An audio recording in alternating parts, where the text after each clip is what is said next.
익산시의회 김주헌 의원이 폐석산을 불법 복구한 혐의로 재판을 받고 있는 가운데 주민들이 철저한 조사를 촉구하고 나섰습니다.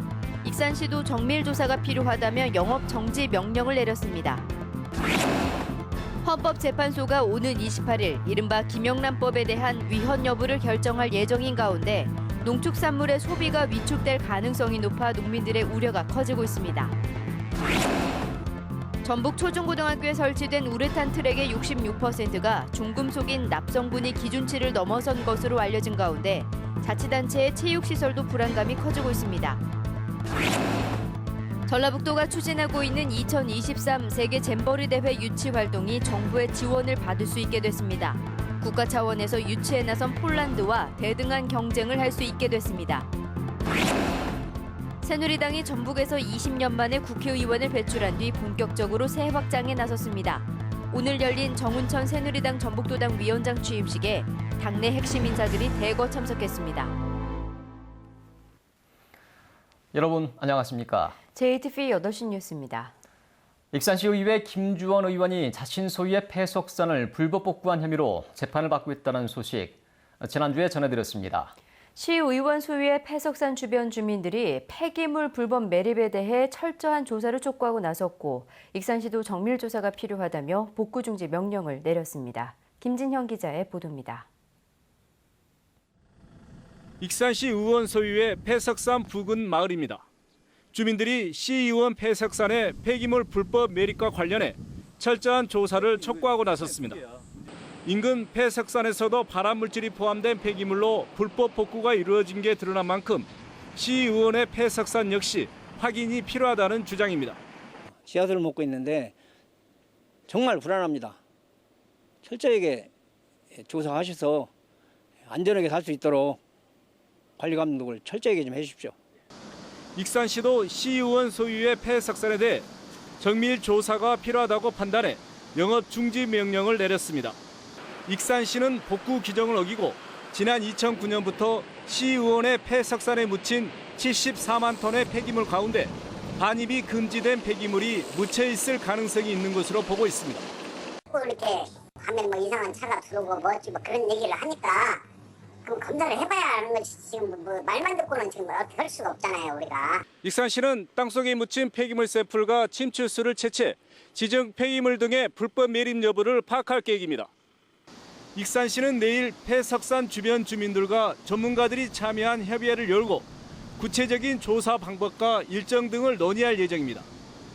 익산시와 인근 주민들이 적극 나선 가운데 익산시 의원의 폐석산 불법 매립이 추가로 밝혀질지 관심이 커지고 있습니다. JTB 뉴스 김진영입니다. 헌법재판소가 오는 28일 이른바 김영란법에 대한 위헌 여부를 결정할 예정인데요. 농민들의 우려가 커지고 있습니다. 식사와 선물 금액의 상한선이 너무 낮아서 농축산물의 소비가 위축된다는 것입니다. 이승환 기자가 보도합니다. 완주에서 소를 키우는 이춘원 씨는 요즘 김영란법 관련 뉴스를 접할 때마다 가슴이 답답해집니다. 추석에 맞춰 한 달 뒤 소 12마리를 출하할 계획인데 선물을 5만 원 이내로 정한 법이 시행되면 큰 타격이 우려되기 때문입니다. 지금 소 고기 한 건에 지금 4, 5만 원씩 가는데 그 손님만 선물한다고 납치고 4만 원짜리, 5만 원짜리 한 건 갖다 줄 수는 없잖아요. 소고기는 추석과 설 판매량이 절대적이어서 명절에 선물용 소비가 부진하면 가격 하락은 불가피합니다. 저희들이 생각하기는 한 40~50%가 양대 명절에 소비가 된다고 봅니다. 그런데 이게 양대 명절을 통해서 소비가 이렇게 둔화가 된다면은 전체적인 우리 그 한우 가격에 큰 타격을 본다고 봅니다.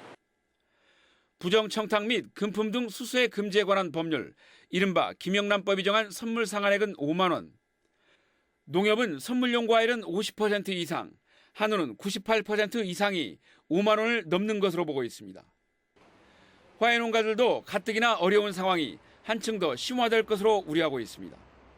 법률의 취지는 충분히 이해하지만 이 법이 시행되면 이미 한계 상황에 이른 화훼 농가들이 막다른 길에 내몰릴 수 있다는 입장입니다.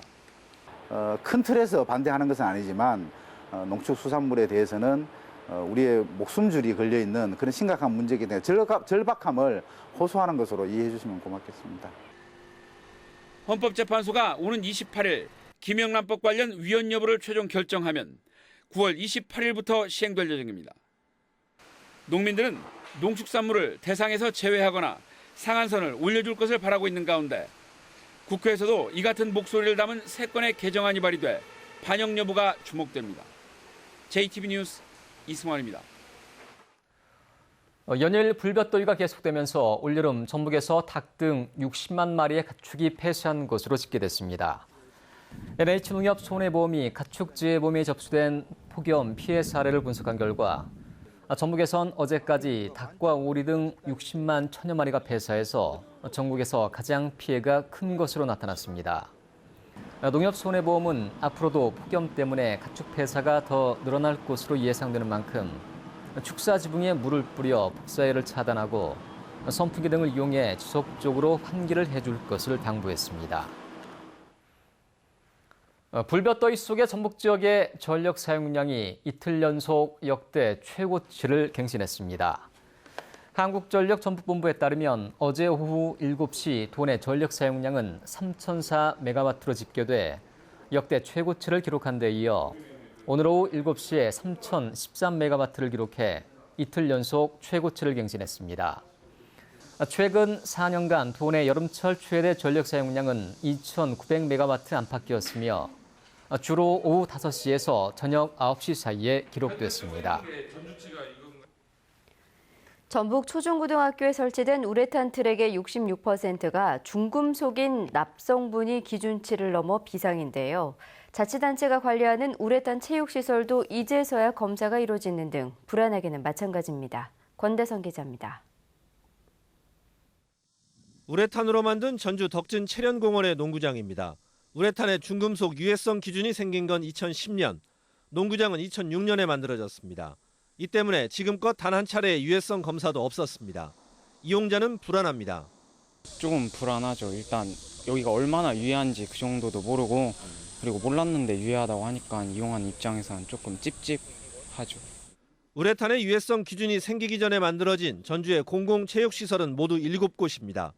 종합경기장의 육상 트랙은 유해성 검사 없이 무려 36년이나 쓰고 있습니다. 전주시가 이들 7개 시설의 유해성 검사를 오는 10월까지 실시합니다. 검사 결과가 나오기 전까지 이용 제한 등은 하지 않기로 했습니다. 유해성 기준이 초과되는 시설에 대해서는 내년에 교체 정비를 할 계획입니다. 문제는 늦게나마 이뤄지는 유해성 검사마저 사각지대가 적지 않다는 점입니다. 도심 공원에도 우레탄으로 만든 체육시설이 수십 곳인데 이번 유해성 검사에서는 빠졌습니다. 일반 공원의 관리부서가 따로 있다는 이유에서입니다.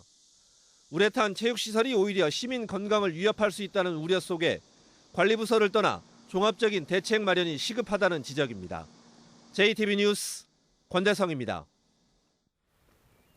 소비자들이 가장 많은 불만과 피해를 제기하는 품목은 의류와 섬유 신변용품인 것으로 나타났습니다.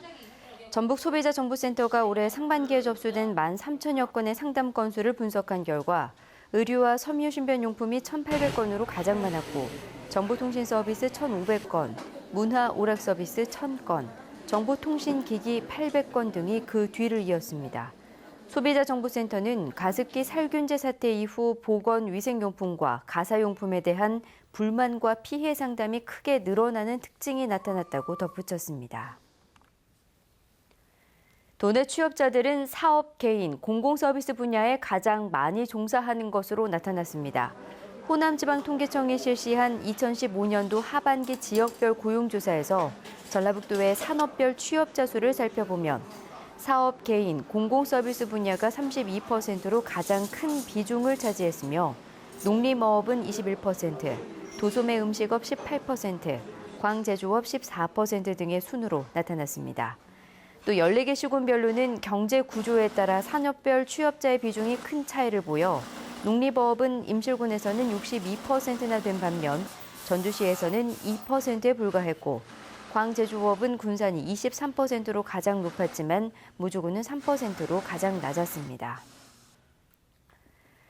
농어촌공사가 관리하는 저수지 10곳 가운데 한 곳은 즉시 보수 보강이 필요한 D등급인 것으로 나타났습니다. 국민의당 정인화 의원이 농림축산식품부의 자료를 분석한 결과 농어촌공사가 관리하는 전북 저수지의 10.9%인 30곳이 안전등급에서 D등급을 받았습니다. 정인화 의원은 많은 저수지가 붕괴 위험이 높다며 국가 예산을 반영해 보강과 보수를 서둘러야 한다고 지적했습니다. 전라북도가 세계 잼버리 대회를 새만금에 유치하기 위해 노력하고 있는데요. 잼버리 대회 유치 활동이 정부 지원을 받을 수 있게 됐습니다. 이로써 국가적 차원에서 유치 활동을 하고 있는 폴란드와 대등한 경쟁을 할 수 있게 됐습니다. 정원익 기자가 보도합니다. 4년마다 열리는 세계 잼버리 대회. 전 세계 160여 개 나라에서 5만 명의 청소년이 참가합니다. 전라북도는 2023년 세계 잼버리 대회를 새만금에 유치하기 위해 지난해부터 세계 각국을 돌며 유치 활동을 펼치고 있습니다. 대회 유치를 두고 전라북도와 2파전을 벌이고 있는 도시는 폴란드 그단스크입니다. 폴란드는 노벨 평화상 수상자인 바웬사 전 대통령과 안제이 두다 현 대통령이 앞장서 전 국가적 차원에서 유치 활동을 하고 있습니다. 외롭게 유치 활동을 하던 전라북도에 희소식이 들려왔습니다. 기획재정부가 국제행사심사위원회를 열고 2023 세계 잼버리 유치 활동을 국가 차원에서 지원하기로 결정한 겁니다. 앞으로 주무부처인 여성가족부뿐만 아니라 재외공관의 협조를 적극 받을 수 있게 됐고 국가 예산 지원도 기대할 수 있게 됐습니다. 모든 정부 기관들이 함께 참여해서 국가적 차원에서 유치 활동이 벌어지기 때문에 훨씬 성공 가능성이 높아졌다. 2023 세계 잼버리 대회 개최지는 내년 8월 세계 스카우트 연맹 총회에서 163개 회원국의 투표로 결정됩니다. 자체 경제적 효과는 물론 새만금 개발 효과까지 가져올 것으로 기대되는 2023 세계 잼버리 대회. 정부 지원 결정으로 대회 유치에 대한 기대감이 커지고 있습니다. JTB 뉴스 정원익입니다. 지난 92년에 복원한 익산 미륵사지의 동원 구층 석탑에 대해 정밀 안전진단을 실시한 결과 안전에 이상이 없는 것으로 나타났습니다. 전라북도는 그동안 탑신부 등 여러 곳에서 균열이 생겨 한국건설안전기술원에 정밀 진단을 맡긴 결과 구조적으로 안전에 문제가 없는 것으로 나타났다고 밝혔습니다. 전라북도는 좀 더 명확한 자료를 확보하기 위해 국립문화재연구소에 의뢰해 석탑의 균열 상태와 기울기, 집안 치마 등을 주기적으로 조사하기로 했습니다. 낡고 오래된 전북 어린이회관을 철거하고 창의 체험관을 건립합니다. 전라북도는 최근 어린이 창의 체험관 건축 설계를 공모해 당선작을 선정했으며 내년 4월부터 135억 원을 들여 어린이회관을 철거하고 창의 체험관을 건립한다고 밝혔습니다. 공사를 위해 어린이회관은 다음 달부터 전시관을 폐쇄하고 9월부터는 공연장을 폐관합니다. 한편 별 모양에서 따온 창의체험관 건축 설계 공모작이 경기 북부 어린이박물관과 비슷해 모방 논란이 일고 있습니다. 식품 산업의 발전을 논의하기 위한 토론회가 전라북도와 전경련 주최로 오늘 전북도청에서 열렸습니다. 주제 발표를 맡은 김경규 농림축산식품부 식품산업정책관은 식품산업 발전과 기술 확보를 위해 정부의 역할을 다하겠다고 말했고 이승철 전경련 부회장은 익산 국가식품 클러스터와 연계한 전북 농업특구 지정과 K푸드 스쿨 설립을 제안했습니다. 전라북도는 내년 6월에 준공하는 익산 국가식품 클러스터를 중심으로 식품기업과 연구소를 집적화해 식품 산업을 미래 신산업으로 성장시키겠다고 밝혔습니다. 새누리당이 전북에서 20년 만에 국회의원을 배출한 뒤 새 확장에 본격적으로 나섰습니다. 정운천 새누리당 전북도당 위원장이 오늘 취임식을 갖고 전북발전 100년 대계를 시작하겠다고 선언했습니다. 취임식에는 김희옥 혁신 비상대책위원장을 비롯한 새누리당 핵심 인사들이 대거 참석했습니다. 송창용 기자의 보도입니다.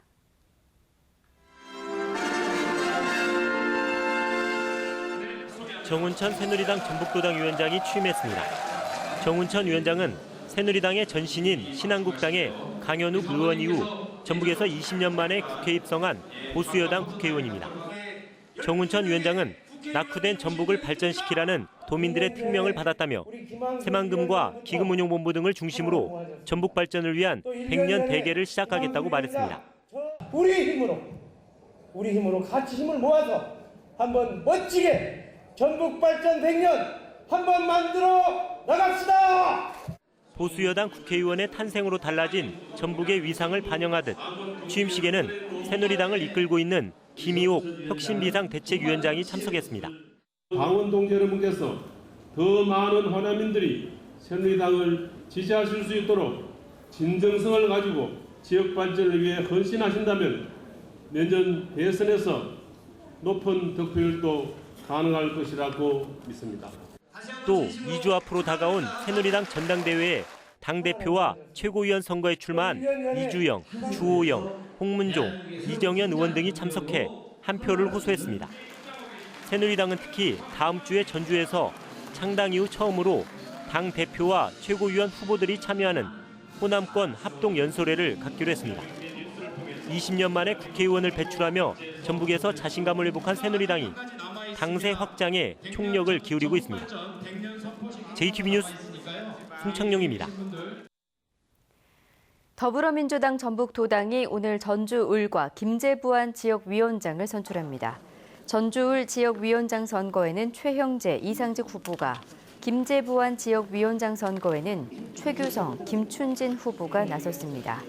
이번 선거는 권리당원의 현장 투표로 진행되며 투표 시간이 오후 8시까지이기 때문에 오늘 밤 늦게 두 곳의 지역위원장이 결정될 것으로 보입니다. 이달 말과 다음 달 초에 전주에서 이색 여름축제가 열립니다. 전주시는 오는 30일과 31일 이틀간 오전 10시부터 시민들이 자발적으로 주최하는 물총축제가 다양한 공연과 함께 노송광장에서 열린다고 밝혔습니다. 또한 다음 달 4일부터 사흘간 한국전통문화전당에서는 매일 저녁 6시부터 가맥축제가 개최됩니다. 전주 풍남문 외벽에 조명을 비추는 영상 공연인 미디어 파사드가 오는 10월까지 연장 진행됩니다. 전주시는 이달 말 끝날 예정이던 미디어 파사드를 오는 10월 말까지 연장해 매주 금요일 밤 2차례씩 공연한다고 밝혔습니다. 또한 지난 14일부터는 증강현실 애플리케이션을 통해 낮에도 스마트폰으로 공연을 볼 수 있다고 덧붙였습니다. 군산해양경비안전서는 꽃게잡이 금지 기간에 불법으로 조업한 혐의로 62살 강모 씨 등 3명을 붙잡았다고 밝혔습니다. 이들은 어제 오전 9시쯤 김제시 만경읍 신포항 인근 해상에서 2톤급 어선 2척을 이용해 불법으로 꽃게를 잡아 유통하려 한 혐의입니다. 전북은 오늘 익산 여산 35.9도, 전주 33.6도 등 무더위가 이어졌습니다. 내일도 덥겠지만 오늘보다 기온이 조금 떨어지겠습니다. 아침 최저 기온은 21도에서 25도, 낮 최고 기온은 30도에서 33도가 예상됩니다. 이에 따라 군산 등 9개 시군에 내려진 폭염주의보는 해제되고 전주 등 5개 시군의 폭염경보는 폭염주의보로 낮춰졌습니다. 내일 밤부터는 막바지 장맛비가 시작돼 모레 오전까지 이어질 것으로 보입니다. 예상 강우량은 5에서 30mm입니다. 전주기상지청은 당분간 낮 기온이 33도를 오르내리는 무더위와 열대야는 계속되겠다며 건강관리에 주의를 당부했습니다.